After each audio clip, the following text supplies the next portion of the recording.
आप लोग इसी लाल रंग की गाड़ी से हम 4 लोग थे। जी जी 2 बड़े भाई आगे थे हम लोग, जी। और पीछे छोटा भाई सूरज पीछे था और गांव का एक लड़का था। तो सर वो गाड़ी जो आप चला रहे थे गाड़ी?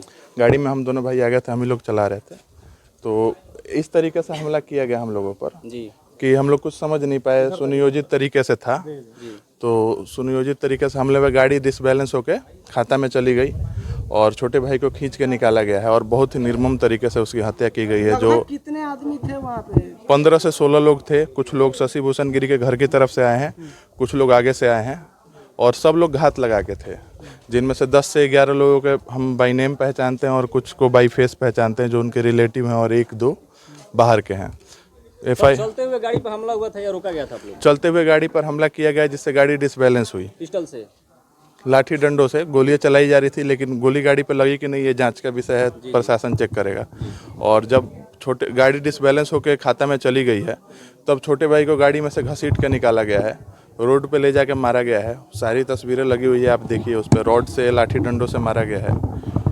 और उसके बाद क्या किया गया है, भाई को मार के उसके छाती पर बैठ के उसको गोली मारी गई है। धर्मवीर गिरी ने गोली मारा और शशि भूषण गिरी जो लड़की के बड़े पापा हैं, जो मास्टरमाइंड है, वो चिल्ला चिल्ला के कह रहे थे सटा के मार गोली वरना मरेगा नहीं। तो जिस आदमी जो गोली मारा वो उनका लड़का थे ना? जो गोली मार रहा था वो लड़की का बाप है। लड़की का बाप? और उसके बाद मेरे ऊपर एक फायरिंग उनके लड़कों ने करी फायरिंग, जिसमें मैं बाल कैसे भी सौभाग्य या दुर्भाग्य से बच गया, वो उस समय का विषय है। लेकिन उसके बाद भी ये लोग शांत नहीं हैं, लगातार धमकी दे रहे हैं, फेसबुक पे धमकी दे रहे हैं, यहाँ पे आके बाई माउथ धमकी दे रहे हैं। अब तो आप लोग आ रहे हो 2-3 दिन से, तो ये लोग यहाँ नहीं आ रहे हैं, लेकिन परसों यहाँ फायरिंग हुई थी। आप लोग मीडिया वाले सब थे तभी। 8 अक्टूबर के दिन 7 गोली फायर हुआ था, 4 गोली इधर और 3 गोली इधर। सारे मीडिया वालों ने नोटिस किया। प्रशासन अभी तक क्या कुछ किया है? कुछ भी नहीं किया है। 2 महिलाएं पकड़ी गई थी, लड़की की माँ और बड़ी माँ, और एक लड़की का दादा, बस। उसके बाद से, वो पहले दिन की ही घटना है जो पकड़ी गई हैं, उसके बाद से प्रशासन कुछ भी नहीं कर रहा है हमारे नज़र में। बाकी प्रशासन जाने उनकी क्या मजबूरी है, लेकिन हमें कोई भी हलचल नज़र नहीं आ रही है।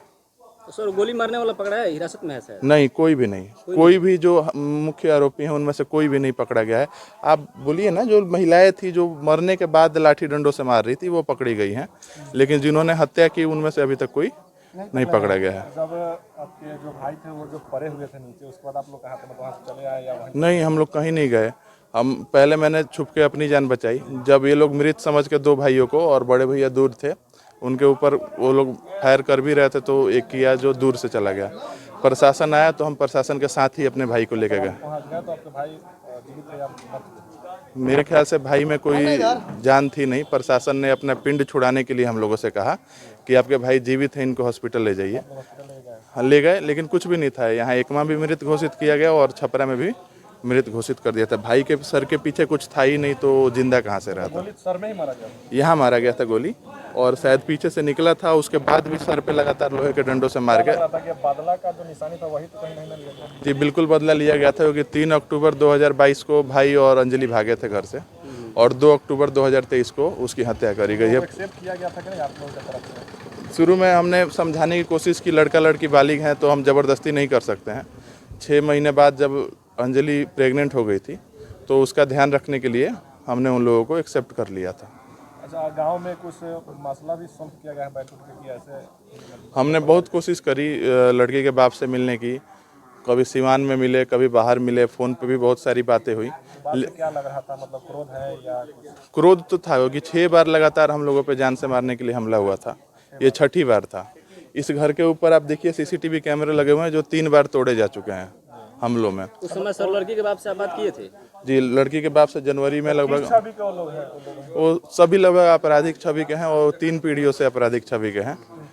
3 पीढ़ियों से उनमें लगातार आप देखिए, गांव के भी 376 बलात्कार के केस, बहुत सारे उन पे केस हैं, लेकिन किसी में उन लोगों के खिलाफ एक्शन नहीं लिया जाता।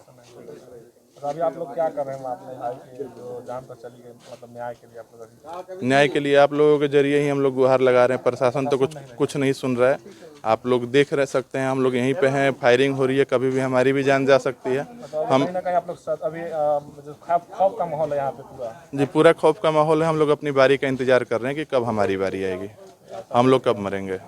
उस समय भी सर आप लोग को मृत समझ कर छोड़ा गया? जी बिल्कुल, मुझे मृत समझ के मैं झाड़ी में कूद गया था गोली से। उसके बाद एक गोली और चलाई गई, उन लोगों ने समझा कि मैं और छोटा भाई मृत हो चुके हैं और बड़े भैया 30 से 35 फुट की दूरी पे थे।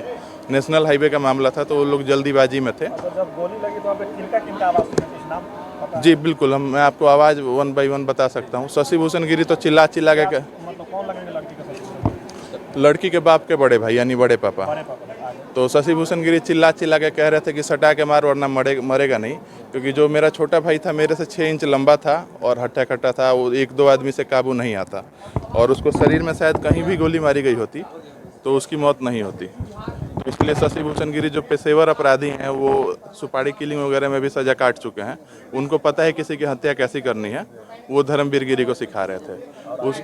उसके बाद जब मेरे को उसके बाद कहा गया कि हे देवा रविया एकरा के गोली मार, मतलब रवि को गोली मारो, तो ये सारी बातें मुझे याद है। और जो जयराम गिरी थे वो कह रहे थे कि कंफर्म कर लो कि मरा है कि नहीं मरा है, तो मरने के बाद भी उसके सर पे लोहे के पाइप से मारा गया है। और जो महिलाएं थी उनको भी रहम नहीं थी।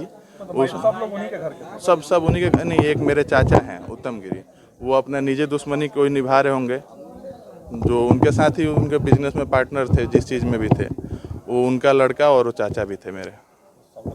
सब लोग साथ में थे और एकदम उनको प्लानिंग के तहत कंफर्म करना था कि तीनों भाइयों को मार देना है। भाई आपके दिल्ली से कब आए थे, कितने दिन पहले आए थे? भाई लगभग कुछ महीने पहले आया था यहाँ पे। तो इस तरह कोई खटम नहीं दिखा कि कुछ ऐसा हो सकता है? जी बिल्कुल, ये सब हमें अंदेशा था, इसलिए हम कभी गांव में नहीं आए और भाई को आज तक हम लोगों ने गांव में नहीं आने दिया।